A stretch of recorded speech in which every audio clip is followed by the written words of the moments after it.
My DIL blocked me for 10 years. When I got rich, she showed up with luggage. I smiled. I'm glad to have you here. Follow my story until the end and comment the city you're watching from, so I can see how far my story has reached. My name is Cynthia, and I'm 64 years old. For the past 10 years, I haven't heard my grandchildren's voices. Not on their birthdays, not on Christmas morning, not even when little Mason took his first steps, or when Emma lost her first tooth. 10 years of complete silence, as if I had simply vanished from their lives. It wasn't my choice. I remember the last time I saw them like it was yesterday, though it was actually 2014. Emma was barely 2, her chubby fingers wrapped around a crayon as she scribbled on paper at my kitchen table. Mason was just a baby, sleeping peacefully in my arms while I rocked him by the window.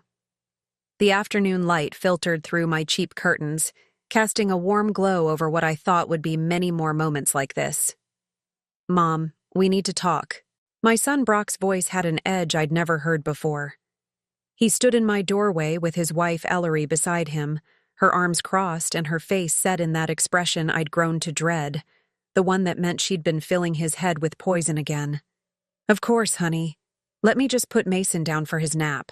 I moved toward the small crib I kept in my living room, the one I'd bought secondhand and painted myself in soft blue and yellow. "Actually," Ellery interrupted, her voice sharp as broken glass, "we'll be taking the children home now.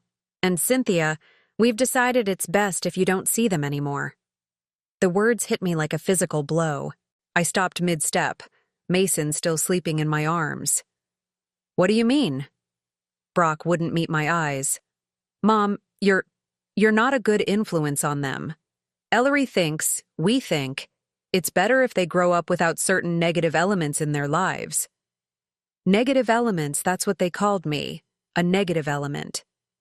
"Brock, I'm your mother. These are my grandchildren." My voice was barely a whisper, afraid to wake the baby, afraid to believe what I was hearing. Ellery stepped forward, her designer heels clicking on my worn linoleum floor. "Let's be honest, Cynthia. You live in this tiny apartment, you work at the grocery store, and frankly, you're not the kind of grandmother we want our children to remember. They deserve better influences." I felt the room spinning around me. This woman I had tried so hard to welcome into our family, was taking my babies away from me. And my son, the boy I had worked 3 jobs to raise, the child I had sacrificed everything for, was letting her do it. "Brock, please," I said, my voice breaking. "I love them. I would never hurt them." For just a moment, I saw something flicker in his eyes. Doubt, maybe. Or remembrance of all the times I'd stayed up with him when he was sick. All the birthday parties I'd thrown with decorations made from dollar store supplies. All the ways I'd shown him love even when money was tight. But Ellery's hand touched his arm, and that moment of connection vanished. "This is what's best for everyone," he said, the words sounding rehearsed. "Don't make this harder than it needs to be." I handed Mason to his father, my hands shaking. Emma looked up from her coloring, sensing the tension in the room with that intuitive way children have. "Gamma?" she said, reaching her little arms toward me. "Come on, sweetheart," Ellery said quickly, scooping Emma up before she could touch me. "We're going home." They left without another word. The door closed behind them with a soft click that somehow sounded louder than any slam. I stood in my empty living room, staring at the crayons scattered on my table, the half-finished drawing Emma had been working on, a picture of stick figures that I now realized might be the last thing she would ever make for me. That was 10 years ago. 10 years of birthdays missed, Christmas mornings spent alone, Mother's Days that passed without so much as a phone call, 10 years of watching other grandmothers at the grocery store with their grandchildren and feeling my heart break all over again. I tried calling at first. The phone would ring and ring until Brock's voicemail picked up. "Hi, you've reached the Thompson family. We're not available right now, but leave a message and we'll get back to you." Except they never did. Not to me. I sent birthday cards for the children, Christmas presents carefully chosen and wrapped. They all came back unopened, marked Return to Sender in Ellery's sharp handwriting. I even showed up at Emma's school once, just hoping to catch a glimpse of her. But the secretary informed me that I was on a list, not allowed to pick up or even see the children. Ellery had made sure of that. The isolation was complete. Systematic. Deliberate. My neighbors still asked about the grandkids sometimes.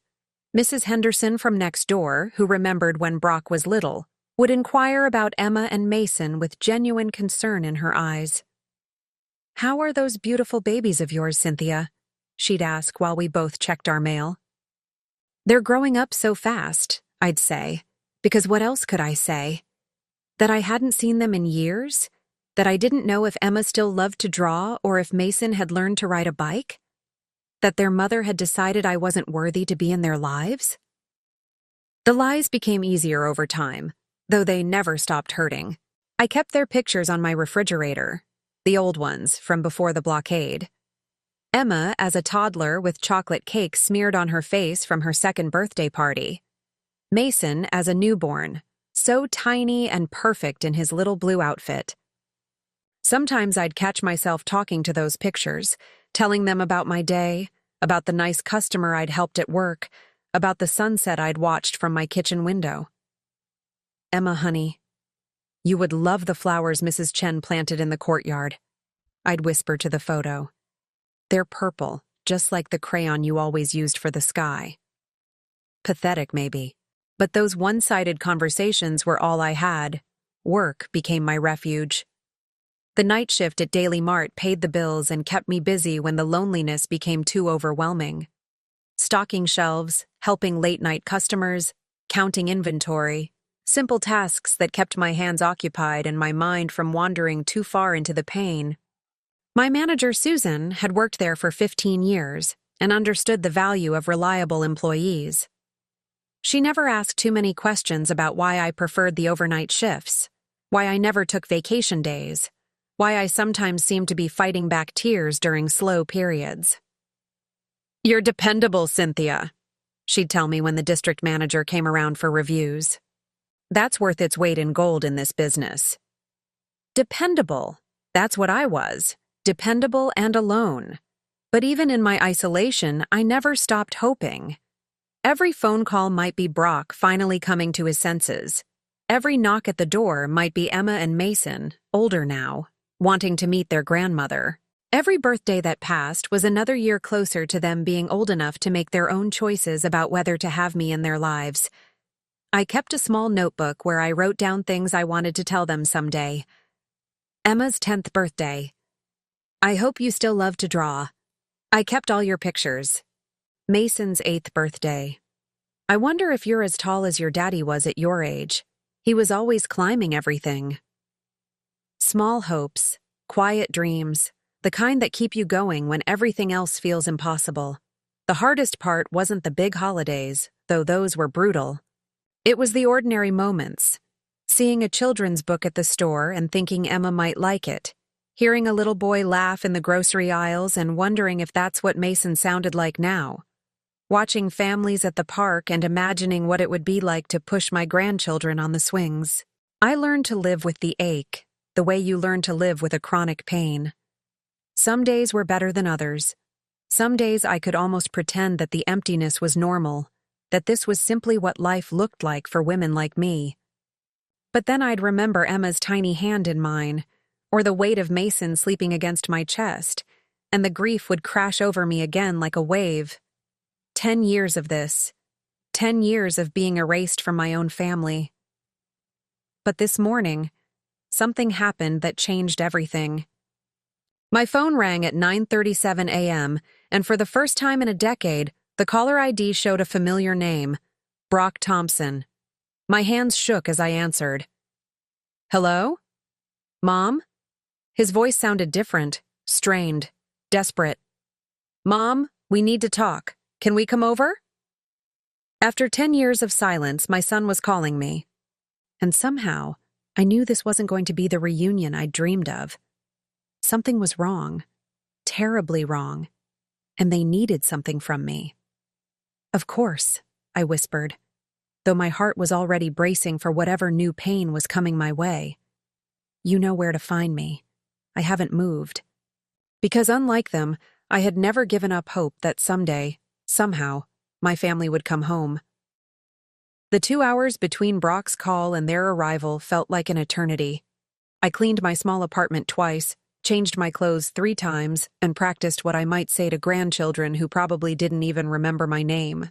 My hands wouldn't stop trembling as I arranged the few family photos I still displayed, wondering if Emma and Mason would recognize the woman in the pictures as their grandmother. But before they arrived, I needed to remember how we got here. Not the blocking. That was fresh pain, always sharp. I needed to remember the years before, when I believed that sacrifice was the same as love, when I thought that giving everything would somehow be enough. I was 26 when Brock was born, young enough to still believe in fairy tales, but old enough to know better. His father, Michael, had been my whole world, charming, ambitious, full of plans for our future together. We were going to build something beautiful, he promised. A family business, a big house, maybe more children after Brock. Michael died in a car accident when Brock was 3 years old. One rainy Tuesday morning, gone in an instant, leaving me with a toddler who kept asking when Daddy was coming home and bills I didn't know how to pay. The life insurance money seemed like a fortune at first, $15,000. Enough to buy time, I thought. Enough to figure out what came next. Most young widows might have used it to get by for a few months, maybe go back to school, start fresh. But I wasn't most young widows. I was Brock's mother, and that little boy deserved everything I could give him. Everything his father would have provided if he'd lived. Instead of spending the insurance money, I hid it away. Not under my mattress or in some obvious place, but in something I'd been reading about in the library. Mutual funds. The bank officer, Mr. Richardson, had looked at me skeptically when I walked in with my $15,000 in cash. Mrs. Thompson, are you sure about this? These investments can be volatile. Maybe you should consider a simple savings account. But I'd done my research during Brock's nap times, reading financial magazines I couldn't afford to buy, studying the business section of newspapers I found left behind at the diner where I waitressed. I was determined to make that money grow, to build something lasting for my son. I understand the risks, I told Mr. Richardson, signing the paperwork with hands that shook from more than nervousness. This is for my son's future. That $15,000 was the seed of everything that came later. But it was also the beginning of the most difficult years of my life. To keep that investment untouched, I had to live on what I could earn, which meant working constantly, breakfast shift at the diner, afternoons cleaning office buildings, nights stocking shelves at Daily Mart. 3 jobs to make ends meet while that insurance money sat quietly growing in accounts Brock knew nothing about. I remember the morning I realized he'd started school hungry. Really hungry. Not just, I don't want cereal, hungry.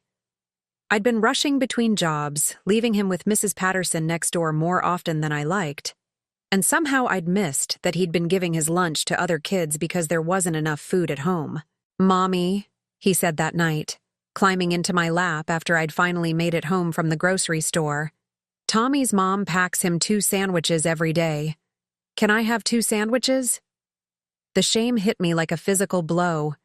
Here I was, hoarding money for his future while he went to school hungry in the present. But I couldn't touch those investments.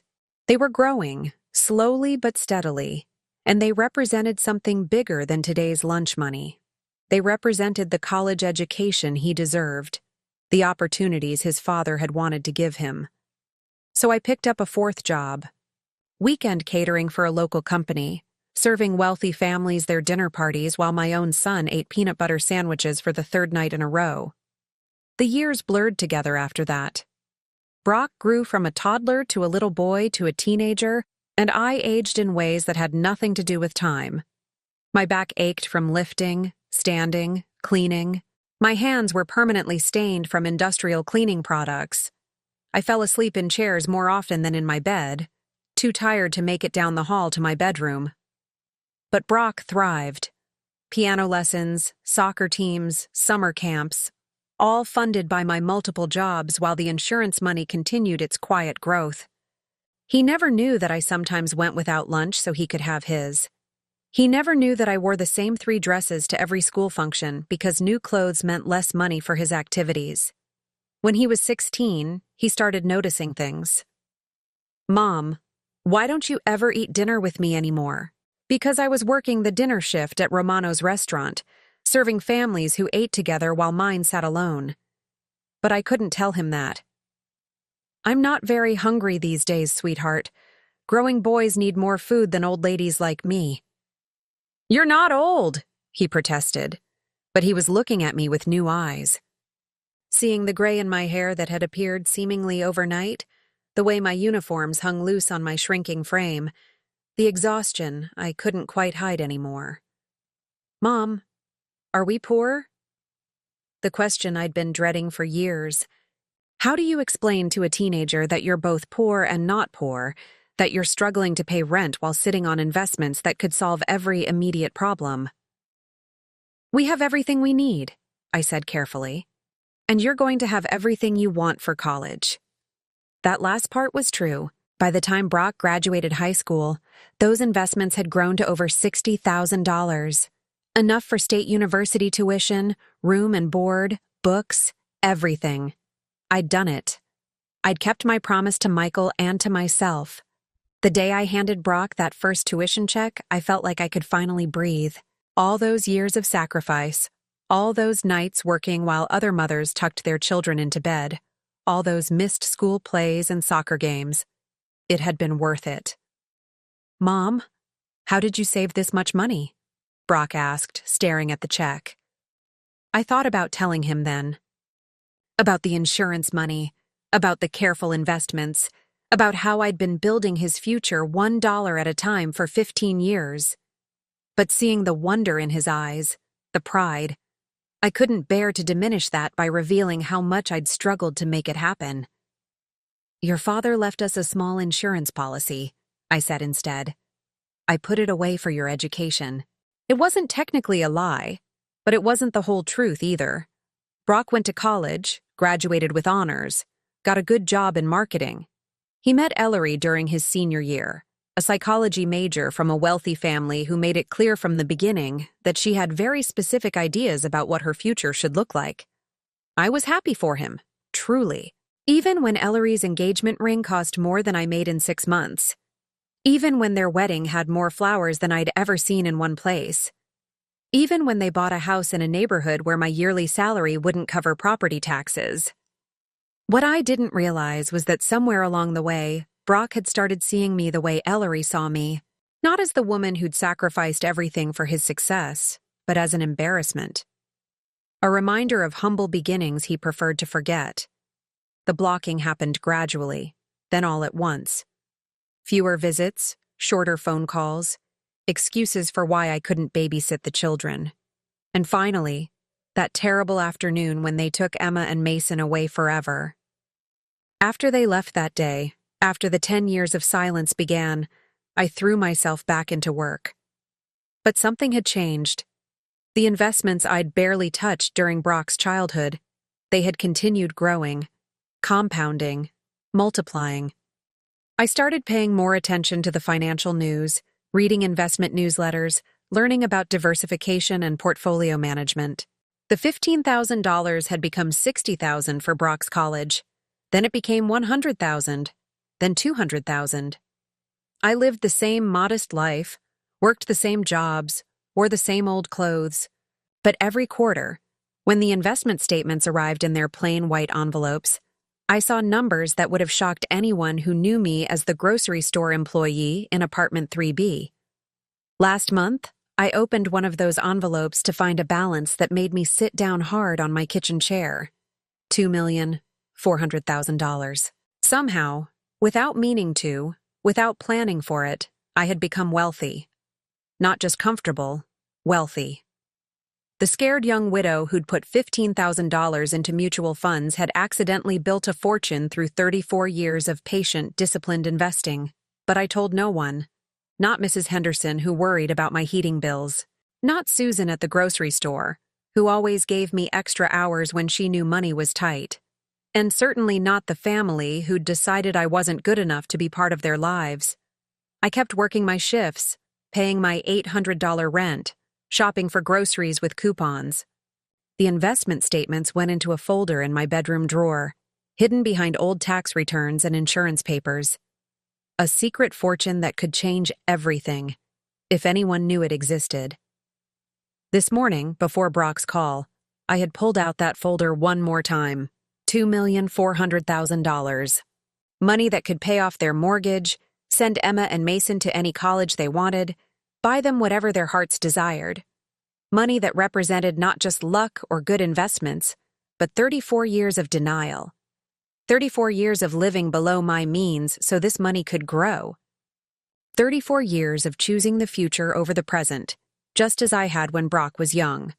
I'd been poor for so long that I'd forgotten how to be anything else. Even when the numbers on the page said otherwise, my heart still felt like that young widow counting pennies for groceries. But now, with Brock's desperate phone call echoing in my memory, I wondered if maybe it was time to stop hiding. Time to see what my family really wanted from me after 10 years of telling me I had nothing to offer them. The knock at my door came at exactly 11:30 a.m., sharp and demanding. I opened it to find Brock standing there with Ellery beside him, looking older than I'd imagined they would. But behind them, like a miracle I'd stopped believing in, were Emma and Mason. Emma was 12 now, tall and serious-looking, with dark hair that reminded me achingly of Brock at that age. Mason was 10, fidgety and curious, his eyes darting around my small apartment like he was cataloging everything he saw. "Hello, Cynthia," Ellery said, her voice carefully neutral. She was pulling suitcases behind her. Multiple suitcases. "We need to have a conversation." As I stepped aside to let them in, I caught Emma whispering to Mason, "Is this really our grandmother? The one Mom said we shouldn't remember?"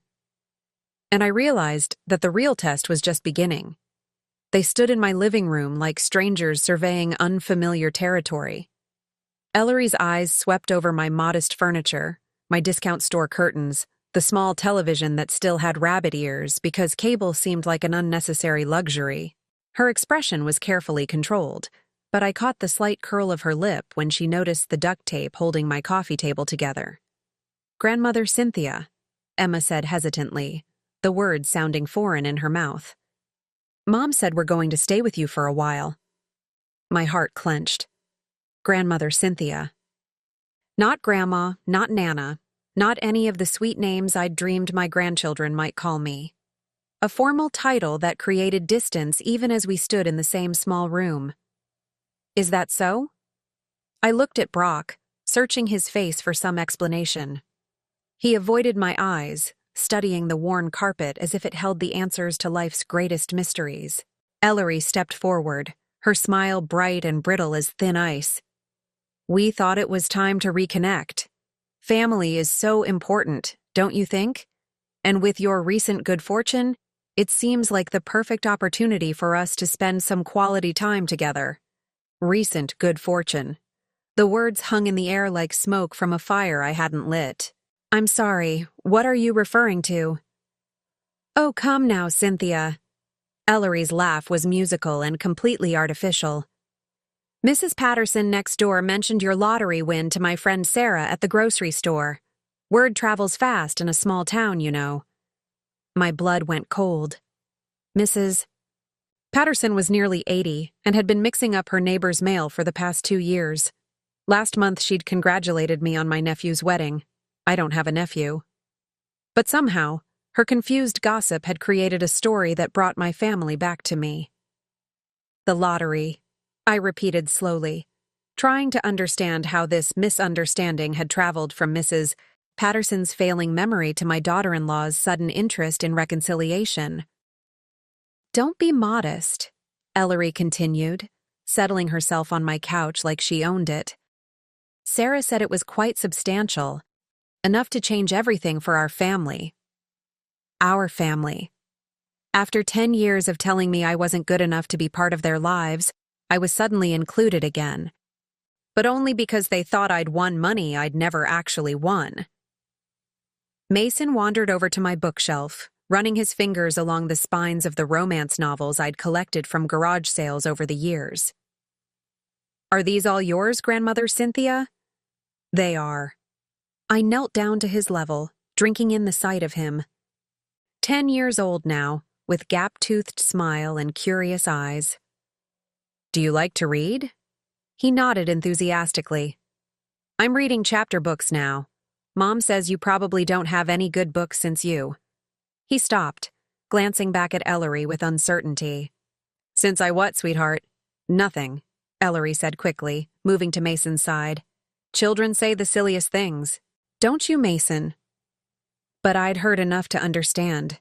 They'd taught my grandchildren that I was somehow lesser, that I wouldn't have good books or good anything because of who I was. What I was. Emma had found my photo album, the one I'd kept faithfully updated with school pictures I'd somehow managed to obtain through friends of friends who knew their teachers. She was flipping through it with a frown. "Mom, you said Grandmother Cynthia forgot about us after we were little. But look, she has pictures of me from last year's school play and Mason's soccer team photo from this season." Ellery's perfect composure slipped for just a moment. "Those must be old pictures, sweetheart. From before." Ours, but Emma was 12, old enough to read dates and smart enough to recognize her own face. "No, look, it says Emma's spring concert, 5th grade, right here in Grandmother's handwriting. That was last month." The silence in the room was deafening. Brock finally looked up from the carpet, his face pale as he realized what his daughter had discovered. For 10 years, while they'd told the children I'd forgotten them, I'd been documenting every milestone I could find evidence of, keeping their memories alive in this little album. "Where did you get these pictures?" Brock asked, his voice barely a whisper. "Does it matter?" I closed the album gently, taking it from Emma's hands. "The important thing is that you're here now." But Ellery wasn't finished with her performance. She stood up, smoothing her expensive dress, and walked to the window overlooking the parking lot. "This place is so quaint. But obviously with your windfall, you'll be moving somewhere more suitable. Somewhere with room for family." "Moving?" I followed her gaze out the window, where their Mercedes sat next to my 15-year-old Honda like a judgment on my choices. "Well, naturally. You can't expect to live in a one-bedroom apartment forever. Not when you have family who could benefit from more space." She turned back to me, her smile sharp as broken glass. "We've actually been thinking about this a lot, Cynthia. Brock lost his job 3 months ago. Did he mention that?" I looked at my son, who was now examining his shoes as if they were the most fascinating objects in the world. "No, he didn't mention that." The marketing firm had cutbacks. Very sad. And of course, with the house payments and the children's activities, things have been quite tight. Ellery's voice took on a martyred tone, as if their financial troubles were some great sacrifice she was making for the world. "I'm sorry to hear that, Brock. Why didn't you call? I could have..." "Could have what?" Ellery interrupted. "You were working at a grocery store, Cynthia. What exactly could you have done?" The dismissal in her voice was like a slap, but beneath the hurt, something else was growing. A slow, cold anger that had been building for 10 years. "Anyway," Ellery continued, settling back into her performance, "when we heard about your lottery win, we thought, isn't this wonderful? Now Cynthia can help her family, really be part of Emma and Mason's lives. And of course, this tiny apartment wouldn't be appropriate for children. They need space to grow, to play. Somewhere with a yard, perhaps. Multiple bedrooms." "You want me to buy a house?" I said flatly. "We want you to buy us a house," Ellery corrected with breathtaking audacity. "All of us. One big, happy family. The children deserve to live somewhere nice, don't you think? And with your windfall, you could afford something really special, something worthy of your grandchildren." Mason had found my small collection of children's books, the ones I'd bought over the years, hoping that someday I might read them to Emma and him. He was sitting cross-legged on the floor, absorbed in a picture book about a grandmother and her grandchildren baking cookies together. "I always wanted to bake with you," he said suddenly, looking up at me with eyes that were heartbreakingly like Brock's at that age. "But Mom said you were too busy working to spend time with kids." "Mason!" Ellery's voice was sharp. "Don't bother Grandmother Cynthia with silly stories." But Mason wasn't deterred. "Emma and I used to ask about you all the time. Remember, Emma? We wanted to know why we never visited Grandmother Cynthia like our friends visited their grandmas." Emma nodded, her young face serious. "Mom always said you didn't really want to see us, that you were too tired from work and stuff." The lies. 10 years of lies, fed to children who'd wanted to know their grandmother. 10 years of poison disguised as protection. "That's not true," I said quietly. "I've wanted to see you every single day since you were taken away from me." "Taken away?" Emma's eyebrows rose. "We weren't taken away. We just stopped visiting. Because your mother decided I wasn't good enough to be your grandmother anymore." The words hung in the air like an accusation. Ellery's face flushed red, but before she could respond, Brock finally found his voice. "Mom, don't. Please. We're here now. That's what matters." "Are you?" I looked at him, really looked at him for the first time since they'd arrived. "Are you here because you want to be? Or are you here because you think I have something you need?" The silence stretched between us like a chasm. Outside, I could hear Mrs. Henderson watering her plants, the sound of normal life continuing while mine turned upside down once again. Finally, Ellery spoke. "I think we're getting off on the wrong foot. The children have had a long day and we're all tired. Perhaps we could discuss living arrangements later. For now, we just need somewhere to stay for a few days while we sort things out." "Living arrangements?" The phrase stuck in my throat. "Well, obviously we can't all fit in this little apartment long term, but temporarily, while we find something more suitable for the family." She gestured around my living room as if it were a homeless shelter she was graciously agreeing to occupy. And suddenly, I understood. They hadn't come here to reconcile. They hadn't come here because they'd missed me or because they wanted the children to know their grandmother. They'd come because they thought I had money and they intended to take it. The lottery win that existed only in Mrs. Patterson's confused imagination had brought them back to me. Not love, not regret, not the desire to heal our broken family. Money. The possibility of money. "How much?" I asked quietly. "I'm sorry?" Ellery tilted her head with practiced innocence. "How much do you think I won?" She exchanged a glance with Brock, and I saw calculation in her eyes. "Well, we didn't want to pry, but Sarah mentioned it was quite substantial. Enough to change everything. Enough to buy a proper house in a good neighborhood. Somewhere the children could be proud to bring their friends. Somewhere they could be proud to bring their friends. Not somewhere I could be happy, not somewhere our family could heal. Somewhere that would reflect well on them."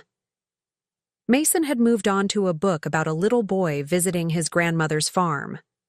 "Look, Grandmother Cynthia, this boy gets to help his grandma feed the chickens. Do you have chickens?"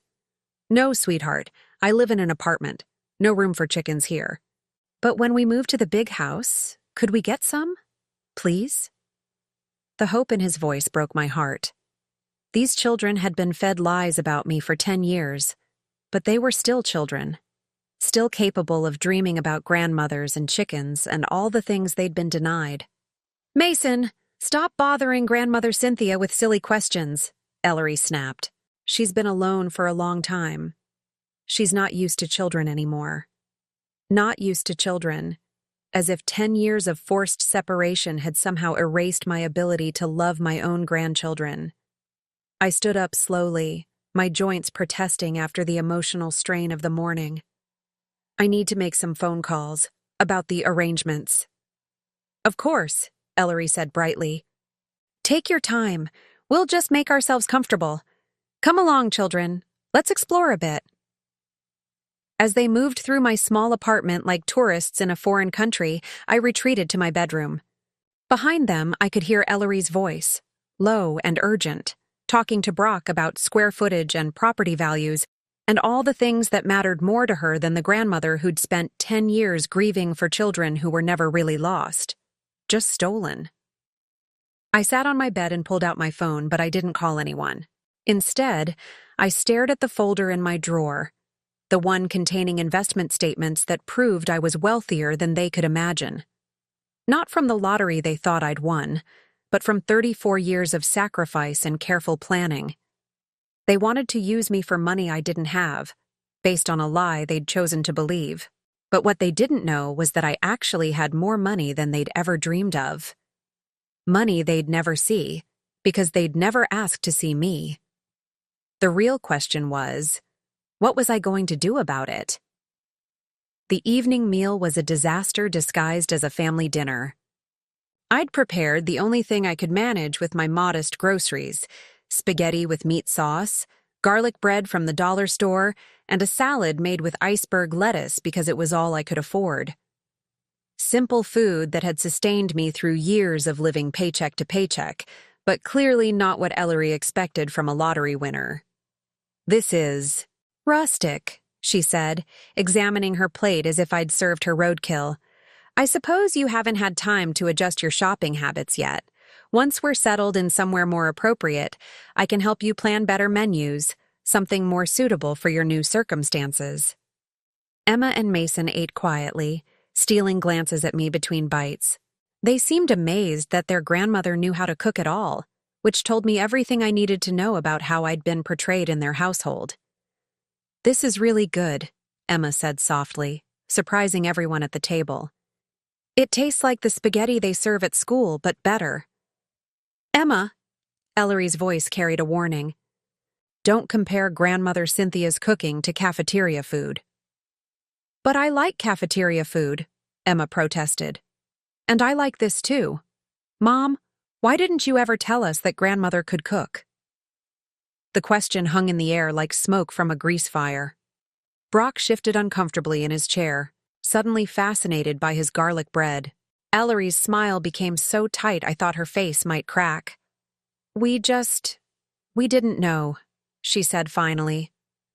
"Your grandmother and I haven't spent much time together over the years." That was certainly one way to put it. Mason had been unusually quiet, but now he looked up from his plate with the direct gaze that only children possess. "Grandmother Cynthia, why don't you live in a big house like other grandmas?" "Mason," Ellery snapped, "that's a rude question." "But I'm just wondering," Mason continued, undeterred by his mother's sharp tone. "Tommy's grandma has a swimming pool and a big kitchen with an island. If you won the lottery, shouldn't you have fancy stuff too?" Out of the mouths of babes. My 10-year-old grandson had just asked the question that cut to the heart of everything. If I'd really won a substantial lottery prize, why was I still living in an $800 a month apartment with duct-taped furniture? "Well," I said carefully, "sometimes it takes time to figure out what to do with unexpected money. Big decisions shouldn't be rushed." Ellery leaned forward eagerly. "Exactly. That's why family is so important during times like this. Brock and I have experience with financial planning, property investment. We can help guide you through the process." I almost laughed. Brock, who'd lost his job 3 months ago and hadn't told his own mother. Ellery, who was clearly drowning in debt, but trying to maintain appearances. These were the people who wanted to guide my financial decisions. "That's very generous of you," I said. "But I've been managing my money for quite some time now." "Managing?" Ellery's eyebrows rose. "Cynthia, no offense, but you work at a grocery store. I have a master's degree in psychology, and Brock has years of corporate experience. Surely you can see the benefit of professional guidance." Professional guidance. From people who'd driven themselves into such deep debt that they needed to move in with the grandmother they'd spent 10 years vilifying. After dinner, while Brock helped with dishes, a courtesy I suspected was Ellery's idea rather than his, she cornered me in the living room. The children had discovered my small collection of board games and were setting up Monopoly on the coffee table, arguing good-naturedly about who got to be the dog. "Cynthia, we need to discuss practicalities," Ellery said, her voice low but urgent. "This apartment is clearly temporary, but the children need stability.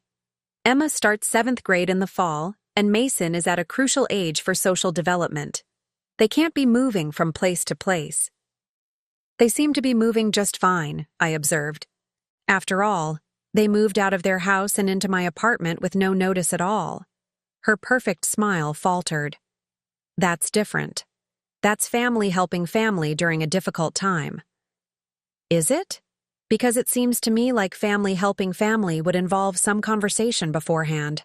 Some asking rather than announcing." "We're asking now." But her tone suggested she was doing nothing of the sort. "The children need a proper home, Cynthia. Somewhere with space for homework and friends and all the things growing children require. You understand that, don't you?" What I understood was that she'd already spent my imaginary lottery money in her head. She'd probably been house hunting online before they'd even knocked on my door. Emma looked up from the Monopoly board. "Can I be the banker, Grandmother Cynthia? I'm really good with money. Dad always says I should be an accountant when I grow up." "Of course, sweetheart." I sat down on the floor next to her, ignoring the way Ellery's lips pursed at my willingness to play games on the carpet like a child. "How much money do we each start with?" Mason asked, sorting through the colorful bills. $1,500 each, Emma replied promptly. "That's the rules. $1,500. The same amount I struggled to save each month during the hardest years of Brock's childhood. Money that had seemed like a fortune when I was 26 and terrified, but was now just the opening stakes in a children's game. "Did you know," I said as Emma dealt out the money, "that $1,500 was exactly how much I had when your father started kindergarten?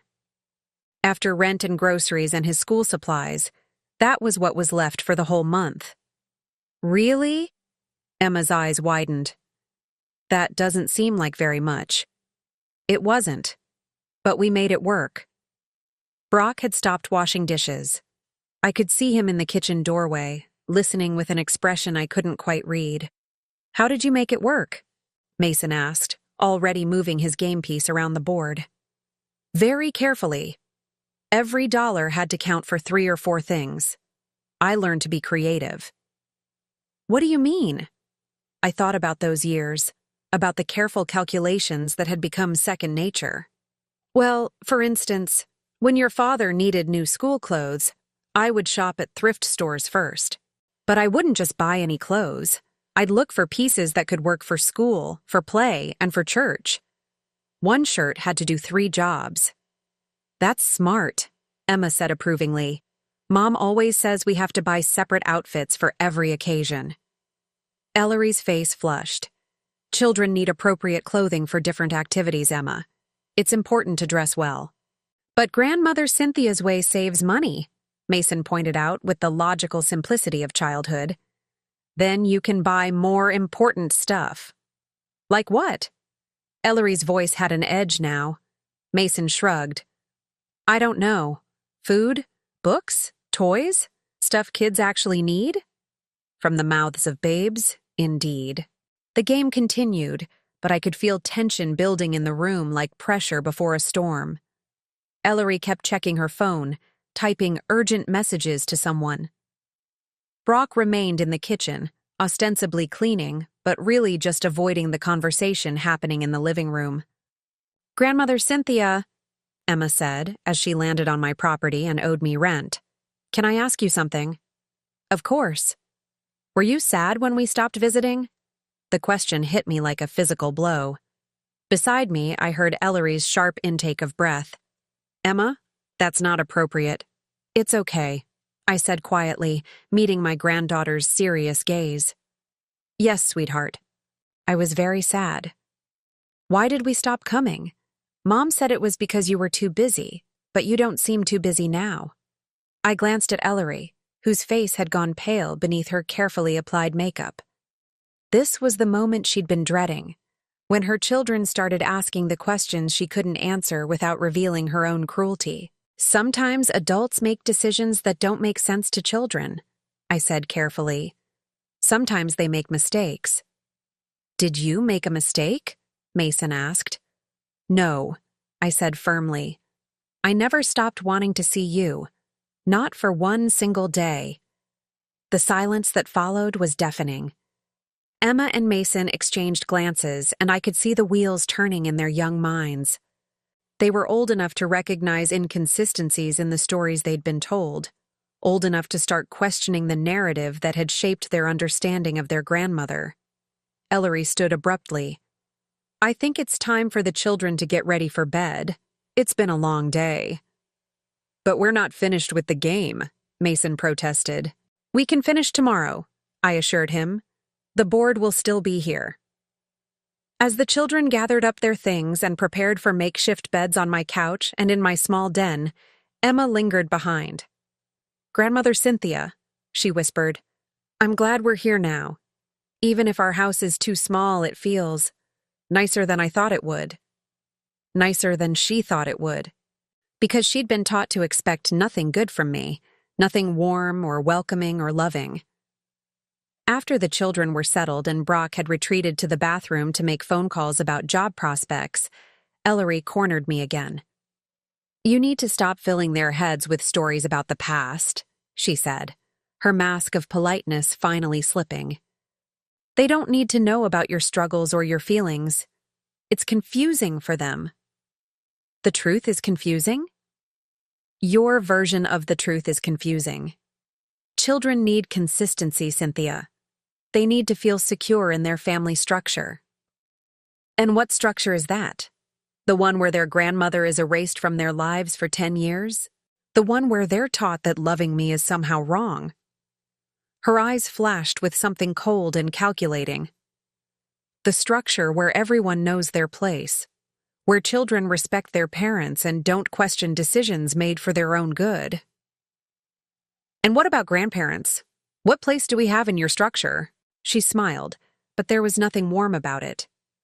That depends entirely on what you have to offer. There it was, the truth, finally spoken aloud. My value as a grandmother was directly tied to my perceived lottery winnings. My worth as a family member was measured in dollars and property values. I see, I said quietly. Good. I'm glad we understand each other. She turned toward the hallway, then paused. Oh, and Cynthia? Tomorrow we should start looking at houses seriously. The children are adaptable, but this living situation can't continue indefinitely. They deserve better. As she walked away, I sat alone in my living room, surrounded by the detritus of the evening, Monopoly money scattered on the table, dinner dishes still drying in the kitchen, the gentle sounds of my grandchildren settling in to sleep under my roof for the first time in 10 years. They deserved better. On that point, Ellery and I absolutely agreed. The question was, better than what? Better than the grandmother who'd loved them from a distance? Better than the woman who'd sacrificed everything for their father's future? Better than the lottery winner they thought I was? Or better than the mother who'd spent 10 years lying to them about love? The next morning, I woke before dawn as I had for 34 years. Old habits die hard, even when your whole world is shifting beneath your feet. I made coffee in my small kitchen, listening to the unfamiliar sounds of family sleeping in my living space, Emma's quiet breathing from the couch, Mason's occasional murmur from his makeshift bed in the den, Brock's familiar snore that hadn't changed since he was a teenager. For a moment, I allowed myself to pretend this was normal, that my grandchildren had always been part of my morning routine, that their presence wasn't the result of lies and manipulation, that we were simply a family who loved each other waking up under the same roof. But reality has a way of reasserting itself, and reality walked into my kitchen at 6:45 a.m. in the form of Ellery, perfectly dressed despite sleeping on an air mattress, her phone already glued to her ear. Yes, I understand the market is competitive, she was saying to whoever had the misfortune of being her realtor this early in the morning. But we're serious buyers. Cash buyers, actually. My mother-in-law just came into some money and we're looking for something substantial. 4 bedrooms minimum, good school district, swimming pool if possible. Cash buyers, swimming pool, 4 bedrooms. She'd spent exactly 36 hours in my apartment and was already spending my imaginary lottery winnings with the confidence of someone who'd never been denied anything in her life. I poured myself coffee and waited for her to finish the call. When she hung up, she turned to me with that bright, artificial smile I'd grown to despise. "Good morning, Cynthia. I hope you don't mind. I took the liberty of contacting a few real estate agents. There are some wonderful properties available in Willowbrook Heights. That's where we lived before Brock's. Employment situation changed. The children's friends are all in that area." Willowbrook Heights, where house prices started at $500,000 and went up from there. Where people like me, the real me, not the lottery winner she imagined, couldn't afford to drive through, let alone live. "That sounds expensive," I said mildly. "Well, of course, but you can afford it now.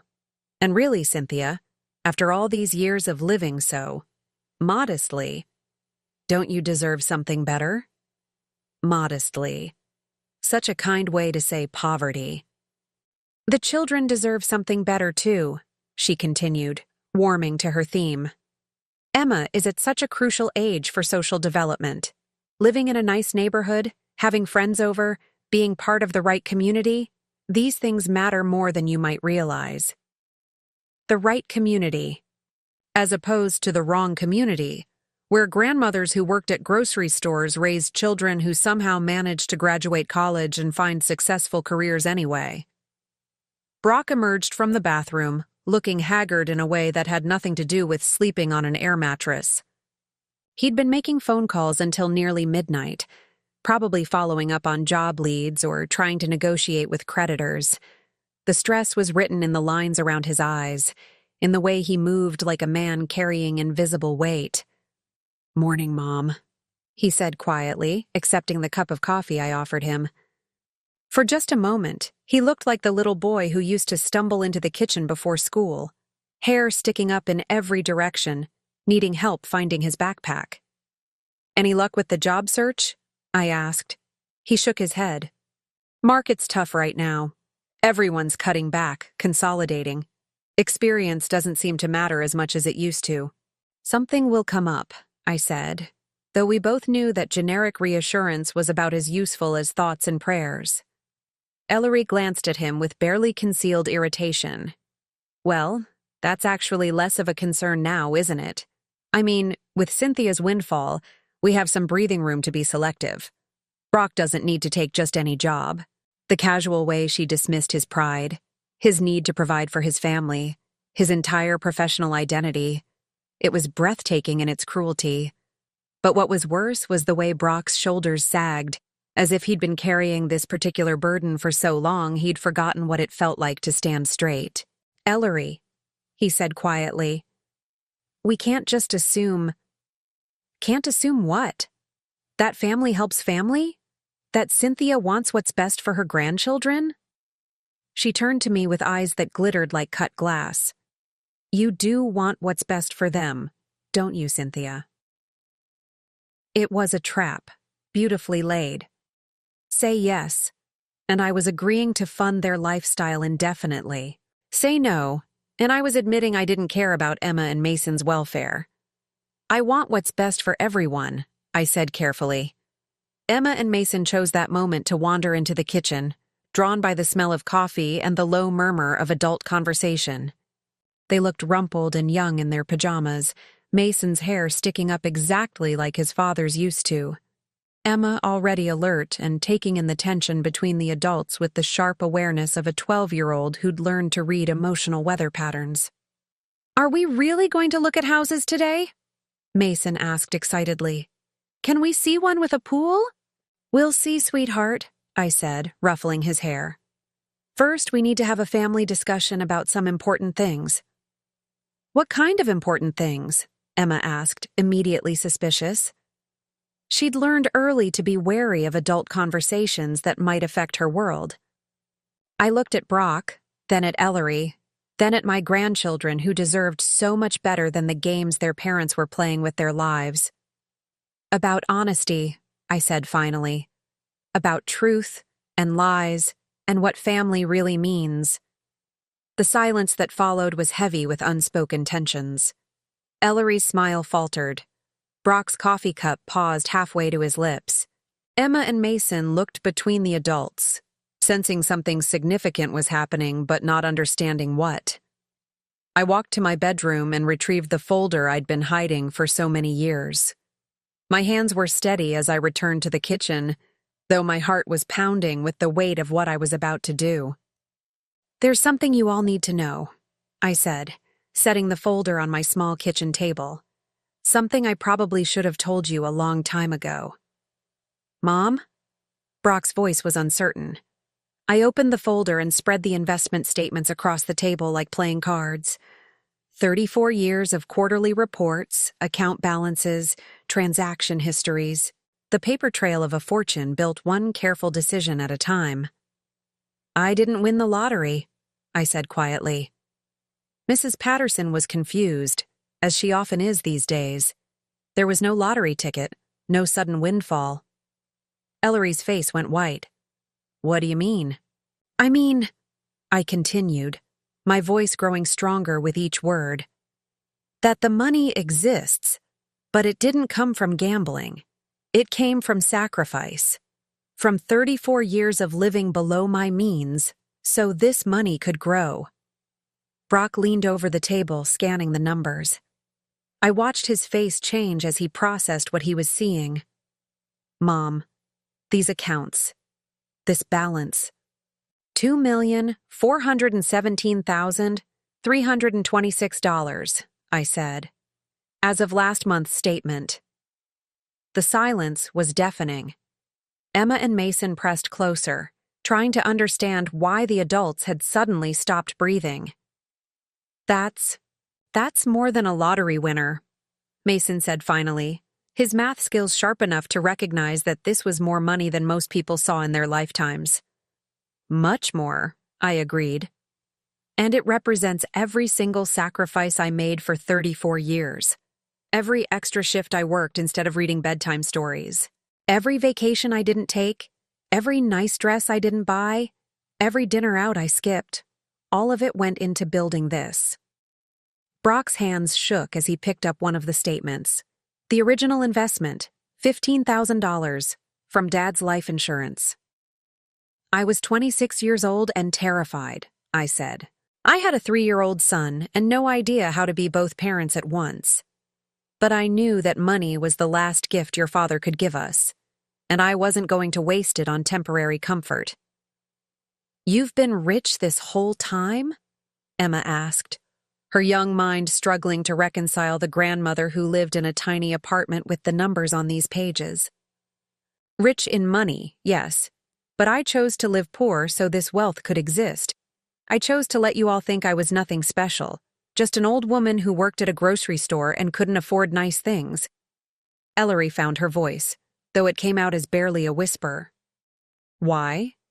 "Because I wanted to see who you really were when you thought I had nothing to offer." The truth hung in the air like smoke from a fire that had been burning for decades. Ellery's perfect composure cracked completely, revealing something raw and desperate underneath. You let us struggle.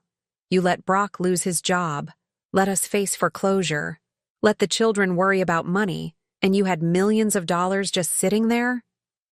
"No," I said firmly. "You let yourselves struggle by cutting me out of your lives. You decided 10 years ago that I wasn't worth knowing unless I could be useful to you. You taught my grandchildren that loving me was something to be ashamed of." Brock was staring at the investment statements like they were written in a foreign language. "Mom, I don't understand. All those years when I was growing up, when we barely had enough." "We had enough," I corrected. "We had exactly what we needed, and this money was growing for your future. I paid for your college with the dividends from these investments. I gave you every opportunity I could while building something bigger for the long term. But you could have made our life easier. We could have lived in a nice house, had nice things. And then what would you have learned about work? About sacrifice? About the value of money? I gestured toward Ellery, who was now openly crying. Look how she treats money she didn't earn. Look how quickly she's willing to spend wealth that belongs to someone else. Is that what you wanted to learn? Mason tugged on my sleeve. Grandmother Cynthia, are you going to buy us a house now? The question was innocent, but it cut to the heart of everything. I knelt down to his level, looking into eyes that were so much like his father's. That depends, sweetheart. Are you going to love me if I say no? He blinked, confused by the question. Of course, you're my grandma. And what if I never buy you anything? What if I just love you and spend time with you and teach you things, but I don't give you money or toys or fancy stuff? That's okay too, Emma said, though she glanced uncertainly at her mother. Isn't it, Mom? Ellery couldn't answer. She was trapped between her own greed and her children's innocent acceptance of unconditional love. Brock set down the investment statements and looked at me with eyes I hadn't seen since he was small. Mom, I'm sorry. I'm so sorry for all of it. For choosing her over you. For letting her poison the kids against you. For being weak when you needed me to be strong. I know, I said simply. But now you have to choose again. And this time, your children are watching. He looked at Ellery, who was still crying but now with the desperate tears of someone who realizes their game is over. Then he looked at Emma and Mason, who were watching this adult drama unfold with the clear eyes of children who deserved better than the manipulation they'd been subjected to. What do you want me to choose? He asked. I stood up, my knees protesting but my resolve stronger than it had been in 10 years. I want you to choose truth. Choose honesty. Choose the kind of family your children deserve to be part of. And if I do? If we start over? I smiled, feeling lighter than I had in decades. Then we start over, all of us, but on my terms this time. Ellery's head snapped up. What does that mean? I met her gaze steadily. It means you have until noon to decide what kind of mother you want to be. The kind who teaches her children that love can be bought, or the kind who teaches them that some things are more valuable than money. And if I choose wrong? Then you'll find out that $2 million can buy a lot of things, but it can't buy forgiveness for 10 years of cruelty. The ultimatum settled over the kitchen like dust after an explosion. For the first time in a decade, I held all the power. The question was, what was I going to do with it? Noon came faster than I expected and slower than I hoped. The hours between my ultimatum and Ellery's deadline crawled by with the weight of 34 years of careful planning finally coming to fruition. I spent the morning watching my family, really watching them, as they processed the bombshell I'd dropped into their carefully constructed world of lies. Emma and Mason, bless them, adapted with the resilience that children possess when adults finally stop lying to them. They asked direct questions and accepted direct answers. They wanted to know why I'd kept my wealth secret, why their mother had kept them away from me, why money seemed to make all the adults act so strangely. Grandmother Cynthia, Mason said as we sat together on my small couch, if you have all that money, why do you still live here? Because this is my home, I said simply. Money doesn't change where you belong. But Mom always says we need to live in the right neighborhood so people will respect us. Emma nodded sagely. She says where you live tells people what kind of person you are. I thought about that for a moment, looking around my modest apartment with its second-hand furniture and carefully mended curtains. What kind of person do you think I am, based on where I live? But they considered this seriously. These children who'd been taught to judge worth by square footage and property values. I think you're the kind of person who doesn't waste money on stuff you don't need, Emma said finally. I think you're the kind of person who saves money for important things instead of spending it on showing off, Mason added, from the mouths of babes. In 10 minutes of honest conversation, my grandchildren had understood something their mother had spent their entire lives failing to grasp. Brock spent the morning pacing my small living room like a caged animal, stopping occasionally to stare at the investment statements I'd left spread across my kitchen table. He'd built his adult life around the assumption that his mother was financially helpless, that his success had lifted him above her circumstances, that his wife's disdain for my situation was justified by objective reality. Now he was forced to confront the possibility that everything he'd believed about me, about himself, about his marriage, might be wrong. "How long have you known?" he asked finally, settling into the chair across from me. "About Ellery, I mean. How long have you known what she really thought about me, about you, about family?" "From the beginning," I said honestly. "From the day she met me and I could see her calculating my value in her head. From the first time she suggested you were too good for your raising. From the moment she started talking about improving your background." He winced as if I'd slapped him. "Why didn't you say something? Would you have listened?" The silence stretched between us, heavy with the weight of choices made and unmade. We both knew the answer. Young love, new marriage, the intoxication of being wanted by someone who seemed so far above your station. None of that leaves room for a mother's warnings about character and true intentions. "I thought she loved me," he said quietly. "She might have, in her way. But she loved what she could make you into more than who you actually were." Ellery had spent the morning in my bedroom, supposedly making phone calls but really hiding from the reality that her decade-long game was finally over. I could hear her voice through the thin walls, alternating between desperate pleading and cold calculation as she tried to salvage something from the wreckage of her plans. At 11:45, she emerged with the composed expression of someone who'd decided to make one last play for control. "I've been thinking," she announced, settling herself in my kitchen with the confidence of someone about to negotiate from a position of strength. "About our conversation this morning, about choices and family values." Emma and Mason looked up from the coloring books I'd bought them years ago and never had the chance to give them. Brock stopped pacing.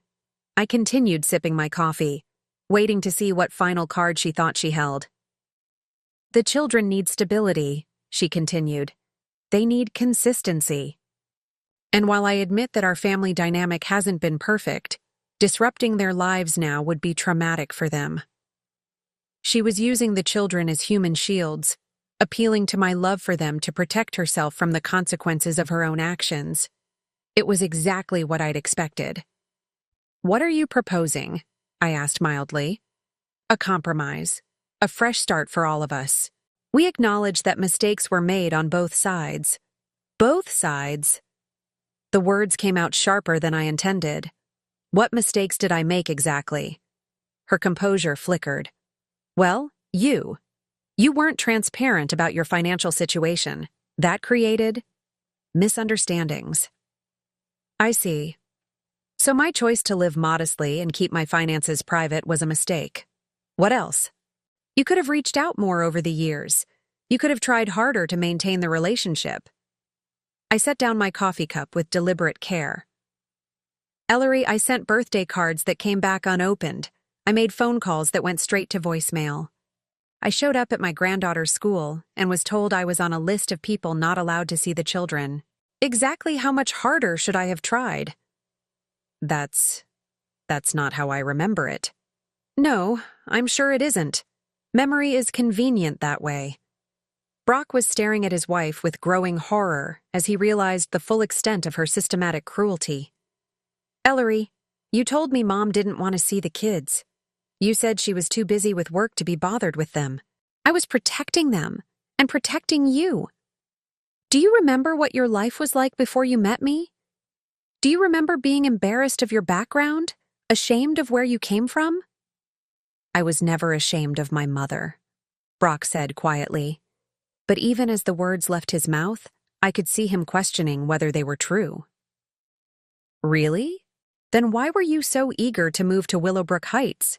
Why did you want the children to attend private schools? Why did you work so hard to build a life that looked nothing like the one you grew up in?" She had him there, and she knew it. Brock had spent his adult life running from his humble beginnings, trying to become someone worthy of her love. And in the process, he'd learned to see his childhood, and by extension, me, as something to be transcended rather than treasured. "That's different," he said, but his voice lacked conviction. "Is it? Or is it just uncomfortable to admit that you wanted distance from this?" She gestured around my modest apartment. "That you were grateful when I gave you permission to stop pretending you enjoyed visiting your mother in her tiny apartment." The cruelty was breathtaking, but it was also illuminating. In her desperation to maintain control, Ellery was finally showing everyone exactly who she was. Emma stood up abruptly, her coloring book falling to the floor. "Stop it." All the adults turned to stare at her. At 12 years old, she was tall for her age and possessed of a quiet dignity that reminded me achingly of Brock at that same age. "Stop what, sweetheart?" Ellery asked, her voice automatically shifting to the syrupy tone she used when she wanted to appear caring. "Stop being mean to Grandmother Cynthia. Stop saying terrible things about Dad. Stop acting like we're stupid and can't see what you're doing. Emma, that's enough. Adults are trying to have a conversation." "No, you're trying to hurt people and then pretend it's for our own good." Emma's voice was steady, but I could see her hands shaking. "You told us Grandmother Cynthia didn't want to see us, but her whole apartment is full of our pictures. You said she didn't care about us, but she saved every single drawing we ever made in school. You said she was too poor to buy us nice things, but she has millions of dollars she never spent on herself." Mason nodded vigorously. "And you said Dad's childhood was embarrassing, but he turned out pretty good. Better than some of my friends' dads who grew up rich and still act like jerks."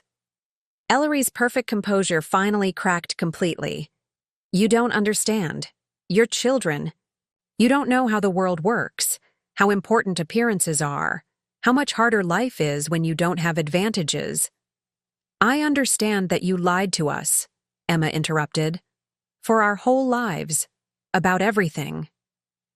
The truth, delivered by a 12-year-old with the clarity that only comes from seeing adults behave badly, hung in the air like a judgment. Brock sat down heavily in his chair, his head in his hands. "Jesus, Ellery, what have we done?" "We've built a good life," she said desperately. "We've given the children opportunities, experiences. We've taught them that love is conditional," he said. "We've taught them that family isn't worth maintaining if it doesn't serve your purposes. We've taught them to be ashamed of where they came from. And we've taught them that their grandmother isn't worth knowing," I added quietly. "Unless she has something they want." The noon deadline I'd set was arbitrary, dramatic perhaps, but it had served its purpose. The pressure of time had forced everyone to show their true colors. Ellery's last-ditch manipulation attempt had backfired spectacularly, exposing her not just to me and Brock, but to her own children. "So," I said, standing up and smoothing down my simple dress, "it seems like everyone has made their choice." "What does that mean?" Ellery asked, though the fear in her eyes suggested she already knew. I walked to my bedroom and returned with my checkbook, the one connected to my main investment account, the one that could write checks for amounts that would change lives.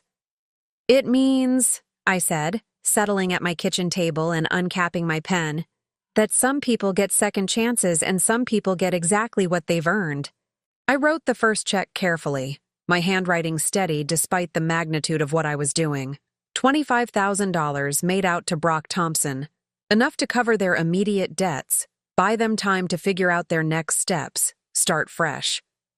"This is for you," I said, tearing it out and handing it to my son.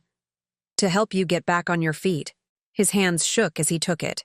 "Mom, I can't accept this. Not after everything." "You can, and you will. But there are conditions." "What conditions?" I wrote a second check, this one for $50,000. "This one goes into education funds for Emma and Mason. College, trade school, whatever they choose. But it's managed by me, and it's only accessible if they maintain a relationship with their grandmother." Emma and Mason's eyes went wide. They might not fully understand the magnitude of $50,000, but they understood it was more money than they'd ever imagined having access to. "And the third condition?" Brock asked quietly. "You get counseling.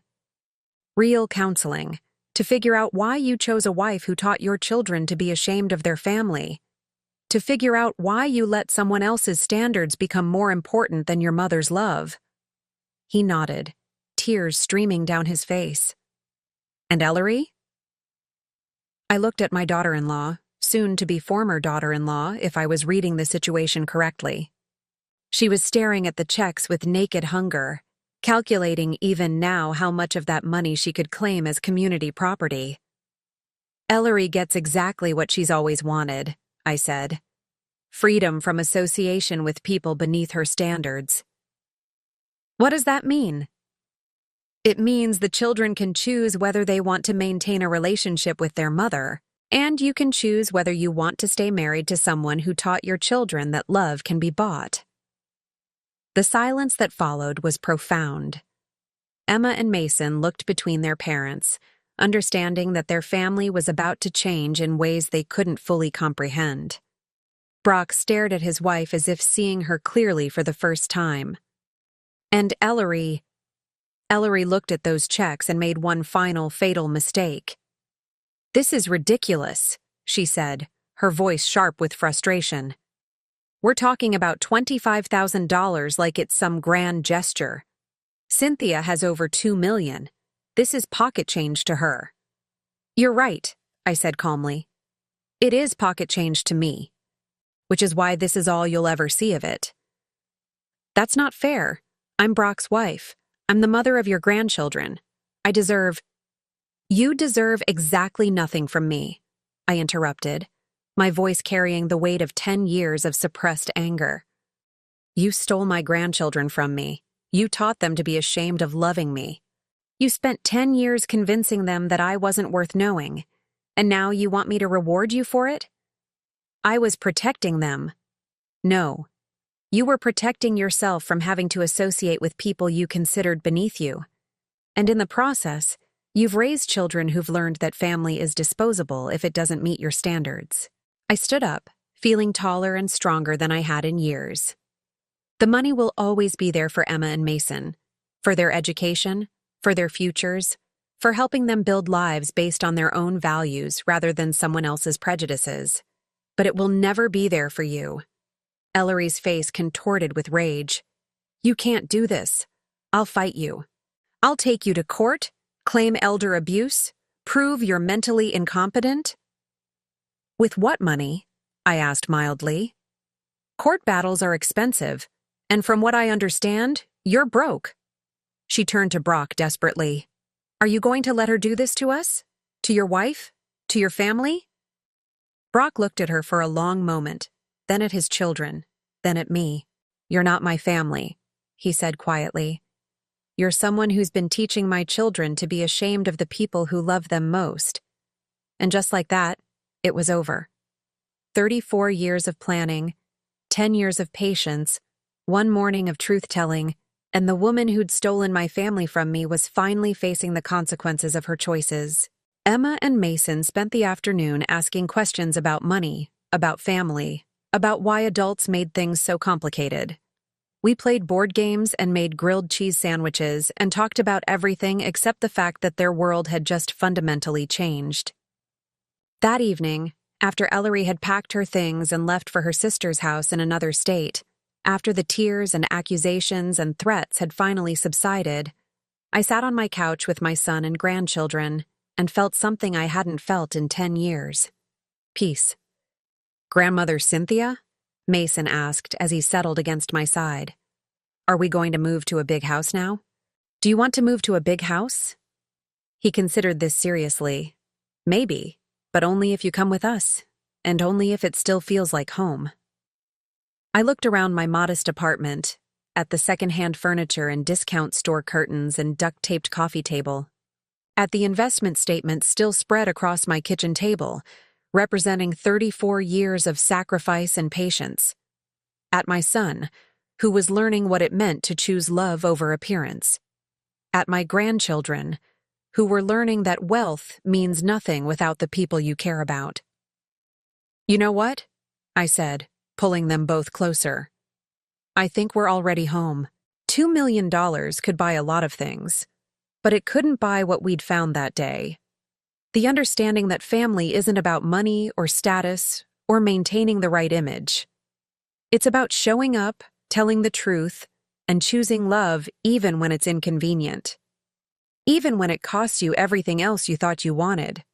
Especially then. Now I'm curious about you who listened to my story. What would you do if you were in my place? Have you ever been through something similar? Comment below. And meanwhile, I'm leaving on the final screen 2 other stories that are channel favorites, and they will definitely surprise you. Thank you for watching until here.